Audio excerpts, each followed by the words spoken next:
ગુજરાત સરકાર દ્વારા 25,000થી વધુ શિક્ષકોની ભરતી કરવામાં આવશે. એક પણ સરકારી શાળા બંધ નહીં રહે તેવું શિક્ષણ મંત્રી પ્રફુલ્લ પાનસેરિયાએ જણાવ્યું હતું.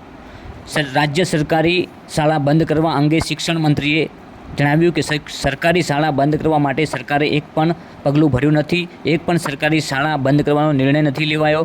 જે ગામમાં વિદ્યાર્થીઓની સંખ્યા 8થી 10ની હશે તેમને જો બાજુના ગામમાં 5થી 10 કિલોમીટર સુધી જવું હોય તો તેમાં પણ એક યોજના છે કે તેને મારુતિ વાન અથવા વાહનની સુવિધા પણ તેને આપવામાં તૈયારી બતાવી છે.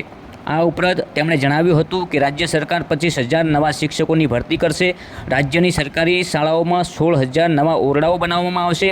આ સાથે જ તેમણે વિદ્યાર્થીઓ માટે મહત્ત્વની જાહેરાત કરતાં જણાવ્યું હતું કે વિદ્યાર્થીઓને એક ગામથી બીજે ગામ અભ્યાસ માટે જવું હશે તો તેઓ સરકારી ગાડીની વ્યવસ્થાઓ પણ કરી આપવામાં આવશે.